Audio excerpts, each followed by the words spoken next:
right, ladies and gentlemen, welcome to episode 4 of Yarns with Beef and Matt. I'm Beef. I'm Matt. And today we have the trap daddy himself, Mr. Jake Douglas. How are you, mate? Hey boys, I'm good. How are you? Yeah, not too bad. It's a bit nippy over here though. How's Vermont treating you? It actually, it's humid, man. It's been a mix of like really hot and then it rained. Like, it's weird, eh? Yeah. But yeah, no, it's definitely a climate change. Like, I was just in town like a week ago, and it was 6-10 degrees sort of thing, and now flying into this, it's like 28 degrees.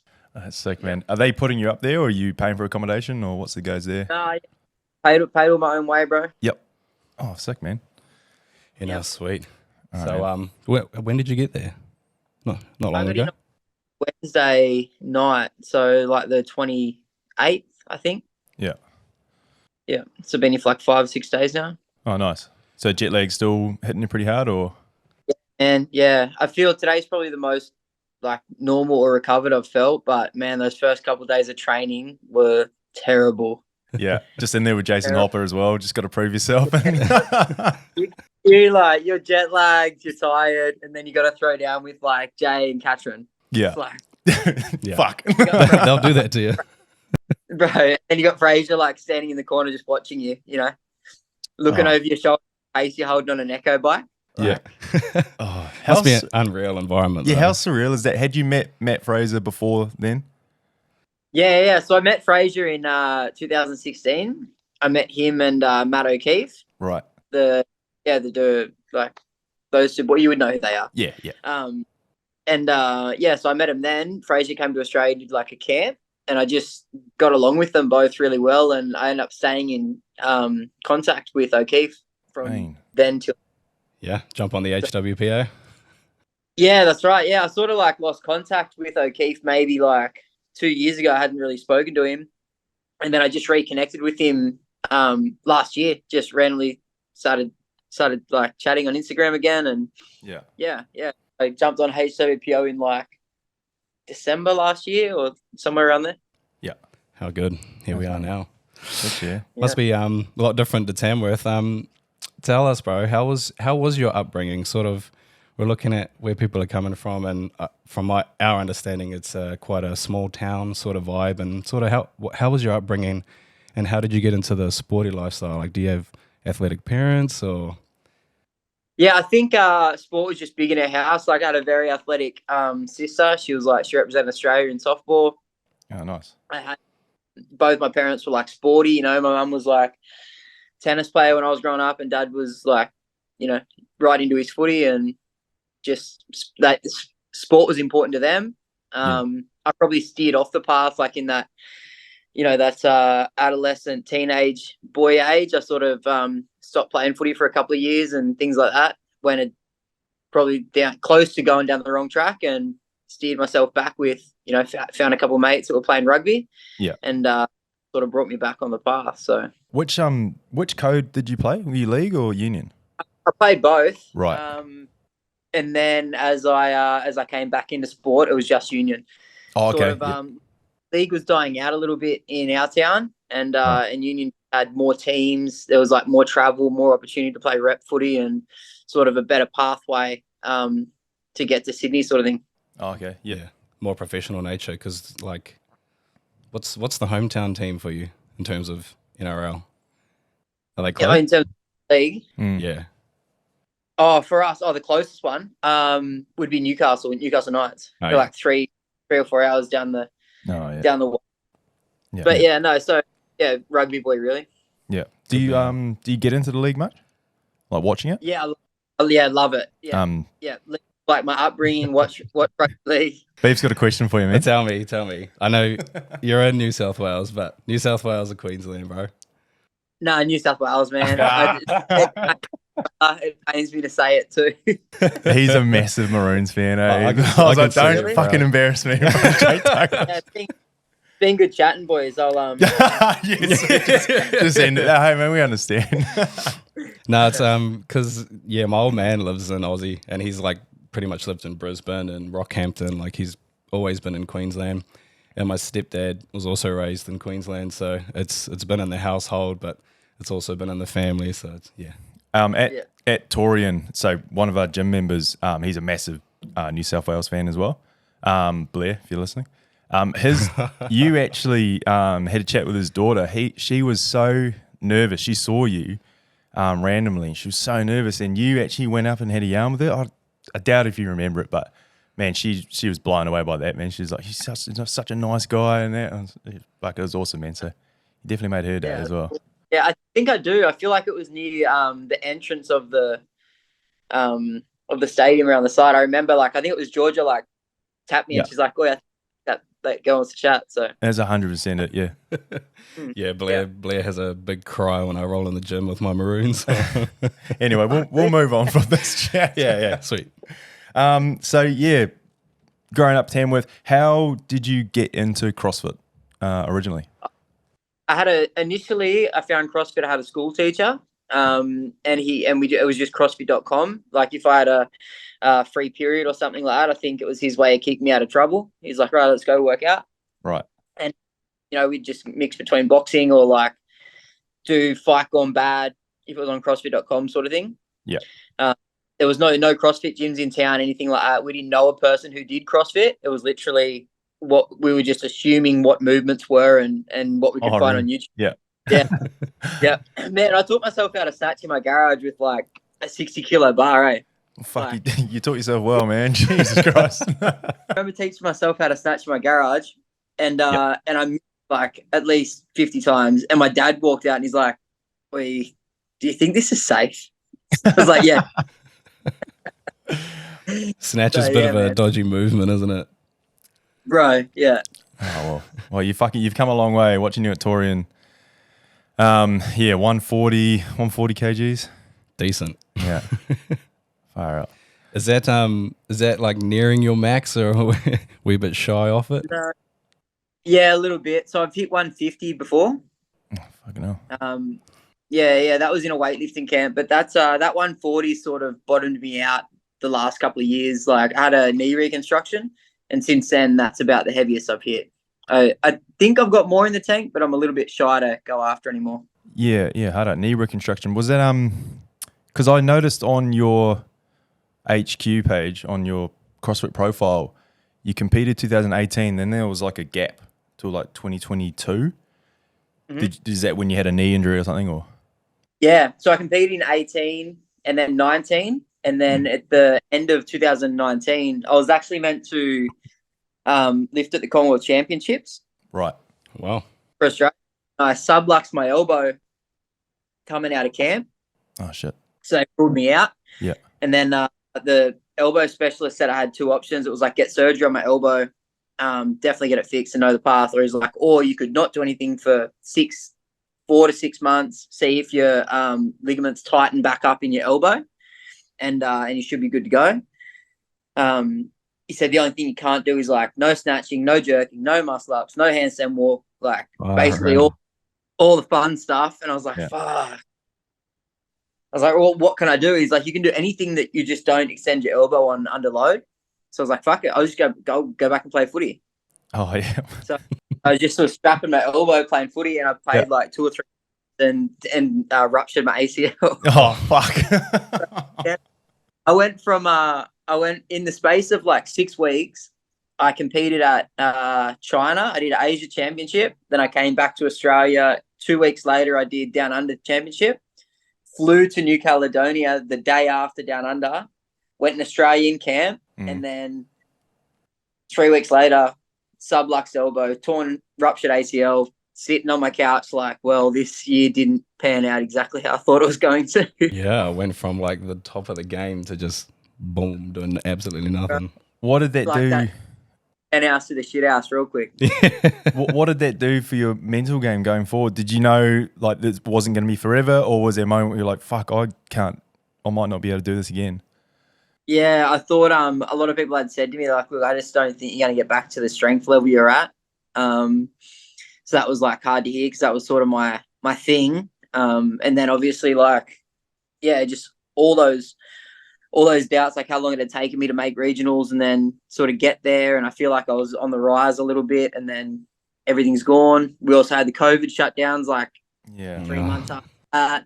So, man, I was just like, couldn't catch a break. It felt like Yeah, no, it sounds like it, man. It sounds shit as. Yeah, like what's how's your head like? What's your why behind getting back on the horse? Because obviously you had a pretty bad run by the sounds of it. So you never really had it in your head, like you're like, nah, I'm done. Yeah, I feel like I did. I had said that like more than once. And then just as my body started moving again, and you know, like I had some people that were really supportive at the time too, and I was like, no, I'm done. I'm not doing this. I was even going to open my affiliate back up, and then just, you know, 1 or 2 people said some things that were like, far out. You know, people back you, they support you, like just see what happens. Yeah. So then I was, all right, I'll just start, you know, get back on the horse sort of thing. And then I tore my meniscus after I'd done that. So I had to go back for another surgery. Yeah. And by then, though, by the time that second one come around, I was like fully invested. I was like, this isn't going to stop me. I'm all in, like literally all in. Yeah. Well, you've come full circle now. You're going to the games, mate. Yeah. I think that's a massive part of, I guess, breaking through. Like even, you know, I was like mid pack guy, had some good finishes and some bad finishes, always finishing like 20th to 10th, and then came back, hit Torian in 2022, came 5th, and then obviously qualifying this year. I think it was just a matter of going all in and just believing it, you know. Anything change in your sort of training regimen or mindset or anything like that? It had to. So when I did my knee, it was like the only thing I could do was sit on a bike, ski erg, lots of stuff, and that was obviously the thing that I was really lacking. Yeah. So I had one of my mates had a Watt bike, like, you know, like the brand Watt bike. Yeah. They do like functional threshold tests and on the actual app. So I just was doing like Watt bike programs nonstop, like once, twice a day. I'd go out, do a Watt bike session, got right into like heart rates and zones, and yeah, sweet. Yeah, for like 6-10 months while my leg healed, and then slowly started ski erg and rowing and all that sort of stuff again, and really didn't load bear. Like I did no strength for nearly 18 months. Just did rehab, lots of complexing and things like that to get my leg back the right size it should be. And yeah, it sort of forced me to do the stuff that I wouldn't have done. Because if I didn't get injured, maybe I wouldn't have done so much endurance, and I'd always be just that strong guy, you know. Blessing in disguise, eh? Did you notice when you did finally get back on the barbell, did you notice a massive drop off in strength, or was it still relatively pretty good? Yeah, man, honestly, I didn't have as much of a loss of strength as I thought I would. Yeah. I do think it was because I was so diligent on my rehab and stuff like that as well. And I started really smart, you know, like box squatting, and then really worked my way to depth and all those sorts of things that you say you'll do. And then as you find out you've got range of motion again, you just start squatting again. You know? Send it. No, that's good. How's the body holding up now, post-Torian, heading into the games? Feeling good? Waves at the moment. Like games training is just a whole nother level. Like I was blown away with our like sort of first hard batch of training. I was like, wow, this is a lot real more deal. than what you think. Yeah. But no, like the guys the team at HWPO, like they're right onto it. If you got a niggle or you got something, they'll make sure that you're working around it, or, you know, like they'll push you to the brink and then make sure that you can recover again. Just on that programming side of things, I don't know if this has anything to do affects your training at all, but Dave Castro being back in the mix, did Matt or the HWPO team, do they alter the programming to anticipate maybe the games programming being a little bit different, or is it just much the same, get on with it? Yeah, I think they might. Like, I don't know. That happens sort of between them and closed doors. The only thing that really, as an athlete, like that I would say to Steve or to anyone that in terms of might be like, oi, do you think that we should touch a bike? Or, hey, I think I want to try and touch some more handstand walks or something. I'd just relay that to like Steve Foster, the guy I mainly speak to, and then he'll say to me like, yeah, you know, give me feedback on it or whatever. But yeah, I don't think that too much will change. Okay, yeah. good to have that team behind you too to sort of just manage all that for you. You can just show up and do what you need to do. Yeah, man, I have 100% faith in what we're doing. Like I'll show up and then they'll tell me what to do and what not to do. Like even if something was written for me and I showed up the other day and like, no, you're not doing that. Scrap that bit. Just do this. Oh, really? I'm like, all right. Yeah. No worries. You don't have to tell me twice. Well, it's a good team to have trust in. I mean, they're pretty tried and tested, man. So yeah, and I think that's part of it too. Just really trusting who you've got with you. Like there'd be nothing worse than actually second guessing. Like, no, 100%. Yeah, I caught your post this morning too. Sports dietitian on your side as well. How's nutrition been? Has it changed at all leading up to the games? No, not too much actually. It's probably just like more carbs again to try and fuel the training. But since getting to the States, it's been a bit different. Like just their food's everything's slightly different over here. You know, like find that. I feel like good quality meat around Australia is quite easy to find. Like it's quite accessible, but I just, I don't even know what I'm reading on some of the packages and everything looks more processed and so take a blessing with that. Be a tricky one for Oceania athletes to tackle actually, because we pride ourselves on the quality of our food. So yeah, man. And just as I said, like the labels on things, you just don't even know half the stuff that is in some of what I'm picking up. Like so. Just going back to Torian, you said last year you came 5th. Was that more of a validation? Like I'm back from injury, I've come 5th. Next year I'm going to the games, or was it like, fuck, maybe I'm only good enough for 5th, and next year might not happen? What was the mindset after last year's Torian?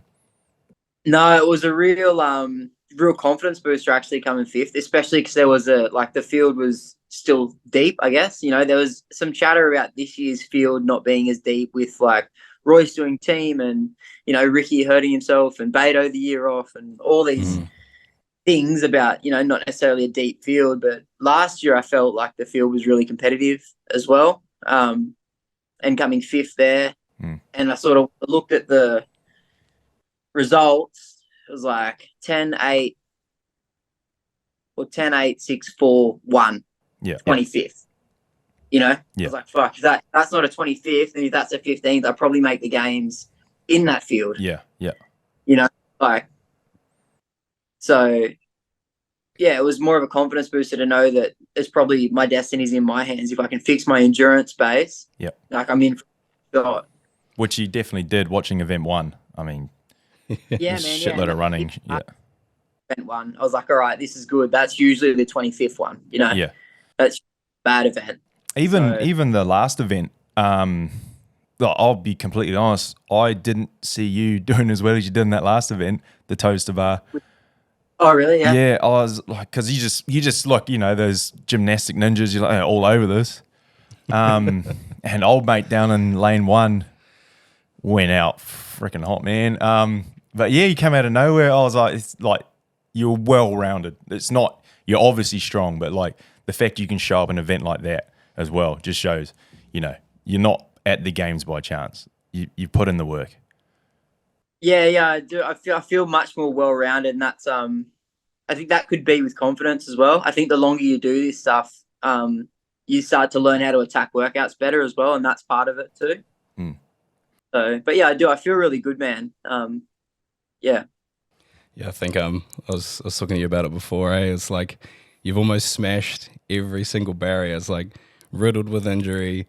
You've got a family to look after. 33 making his rookie season, like there's no excuse left.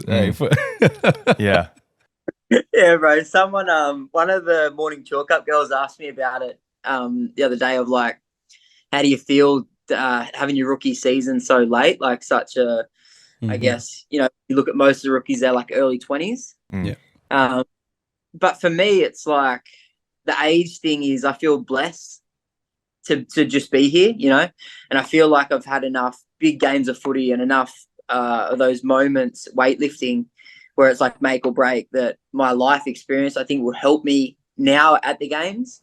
Whereas I think early 20-year-old me, pressure moments and getting starstruck and all those sorts of things would probably be a reality. Whereas now, like I've played rugby against international players, the starstruck thing like sort of went out the window when you do stuff like that, you know? Yeah. When you've competed a while in different things, you just get used to that competition. I think that will transfer over to CrossFit pretty well. Yeah, I think you're 100% right. And I love the example that it sets for others too. It's like after everything that you've overcome, it just shows that CrossFit's for everyone. Because I'd say what's the main factor in all the athletes that are headed to the games is it's all up here. And like if you think of genetics might help like mobility wise, stuff like that.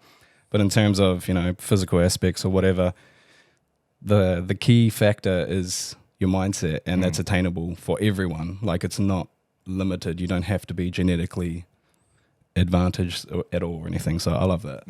Oh, 100%. Yeah. I think it makes sometimes genetics and stuff like that obviously plays a part, but you know, most people could probably outwork a lot of their excuses and things like that, you know? Like there's limitations, and then there's your self-limiting factors and your self-sabotage and things like that. And I think I was certainly guilty of like self-sabotage too, you know? Yeah. Probably doing me was a form of that, not being patient enough to wait it out, stick it out, and just being, I'll just play footy. Yeah. That's a very like this side of the world thing. It's hard to give up fucking rugby, man. Like, but like yourself and even Caitlin Van Zyl, like 32, 2 kids, you know, like the example that you guys are proving that like above 30, you can still be a high performing athlete. Yeah. Okay, yeah. Bro. There's hope for you, mate.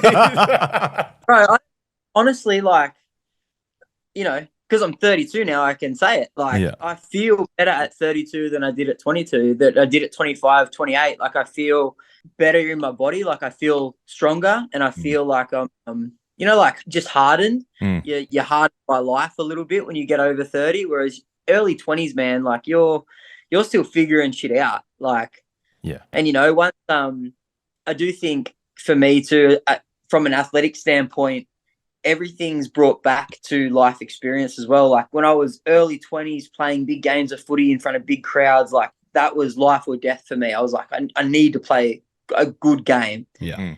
And if I play a good game, it'd be like, you know, I'd be down on myself and all these sort of things. But now as I'm over 30 and I've got a couple of kids at home and I've got a wife that loves me and all this sort of stuff is like, if I go to the CrossFit Games and come 40th, my daughter is going to hug me exactly the same as when I come first. And then I'm going to remember whether I come first or 40th.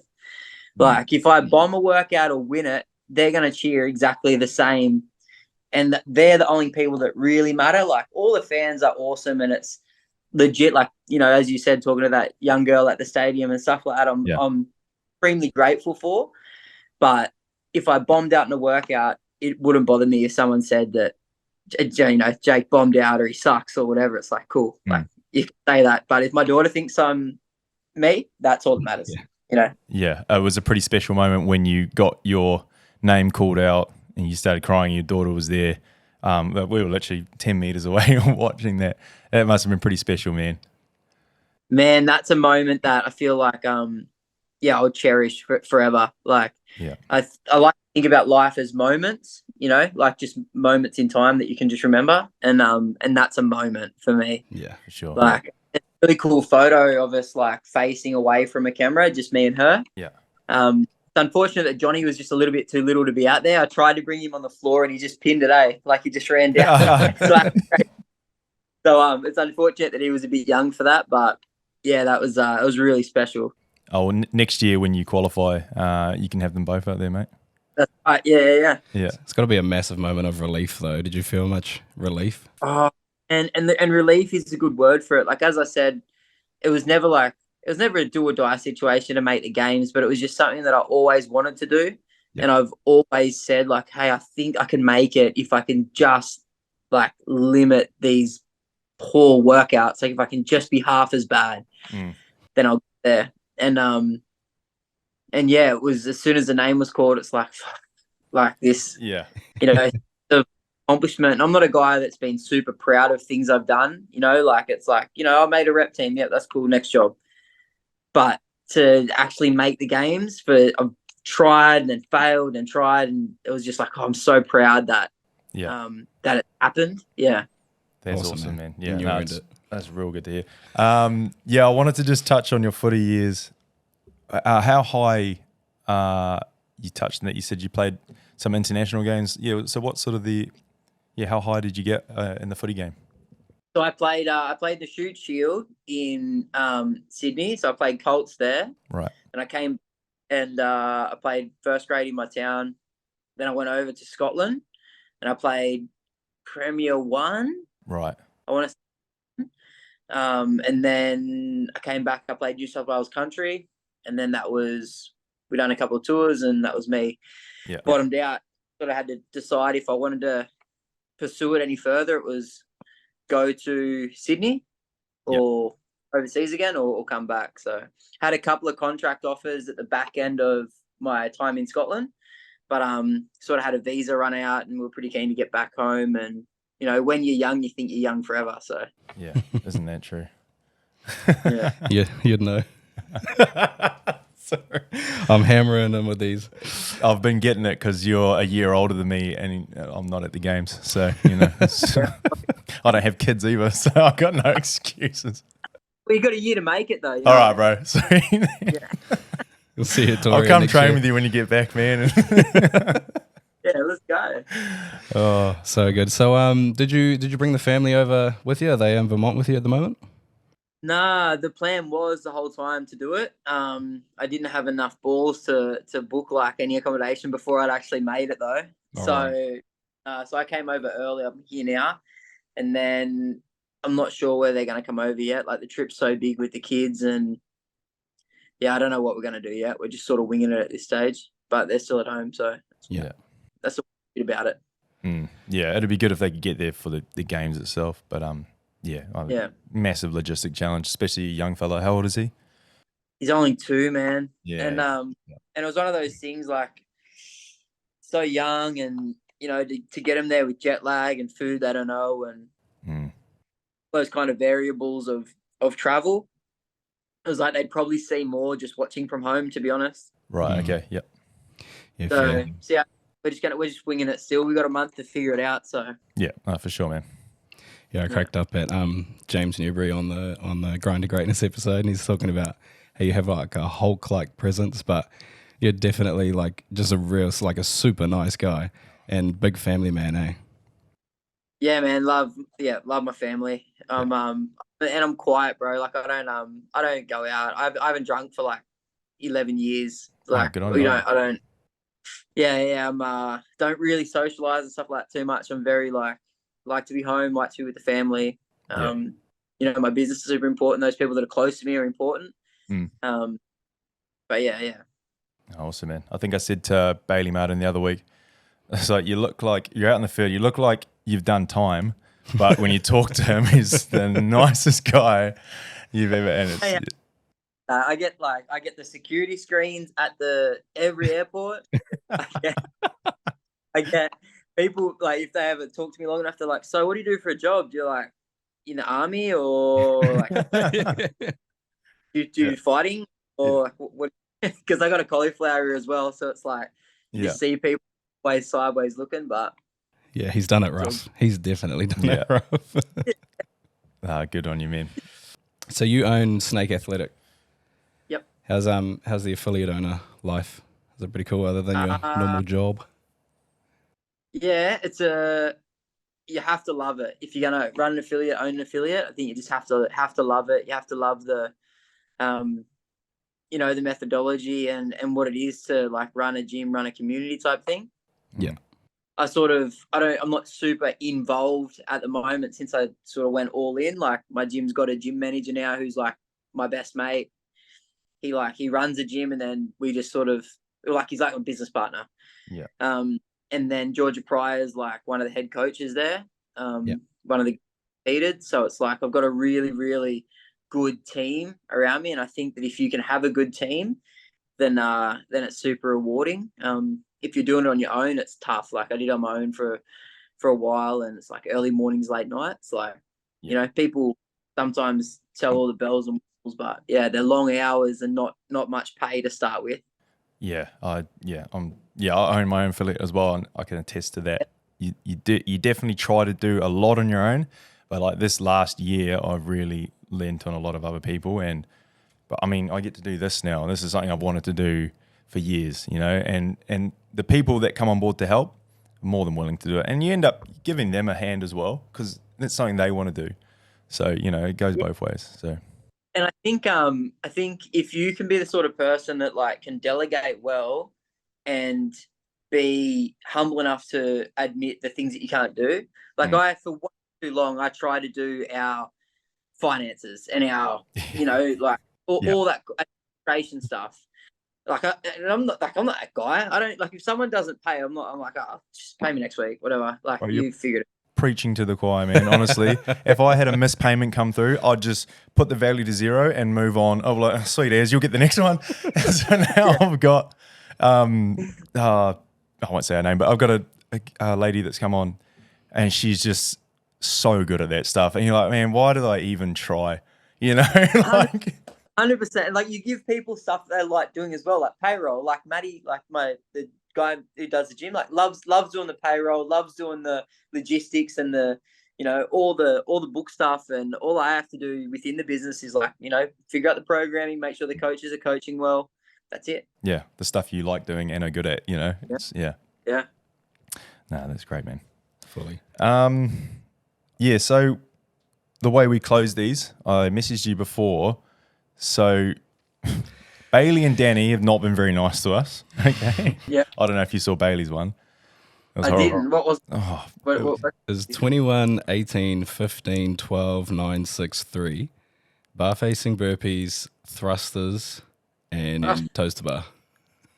Oh no. Anyway.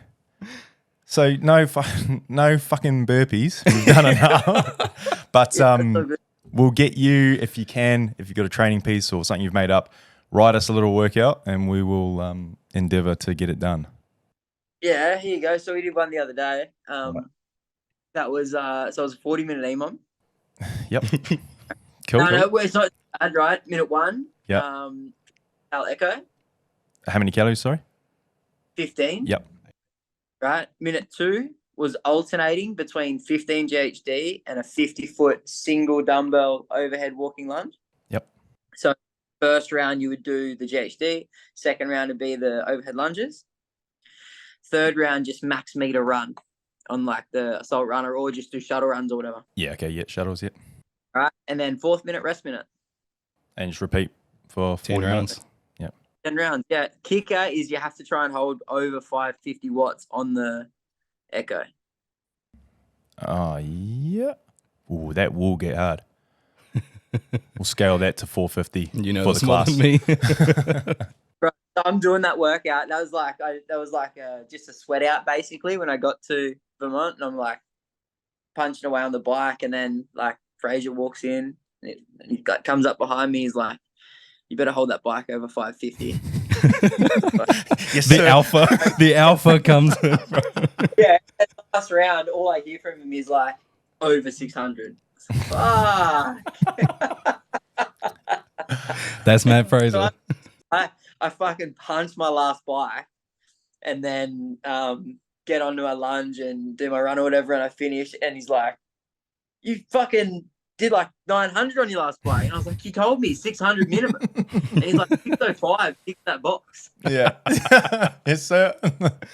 Oh, good. Awesome, man. Hey, really appreciate you coming on, bro. It's been a bit of logistics sorting out the time difference and stuff, but really appreciate you coming and having a chat with us. Yeah. Yeah, all good. Appreciate it. Hey, man, best of luck at the games, and if we ever track you down in Aussie, we'll get you on again. Yeah, let's go. Easy work. Sweet, bro. All right, cheers, mate. All the best. Yeah, take it easy, bro. Cheers, boys.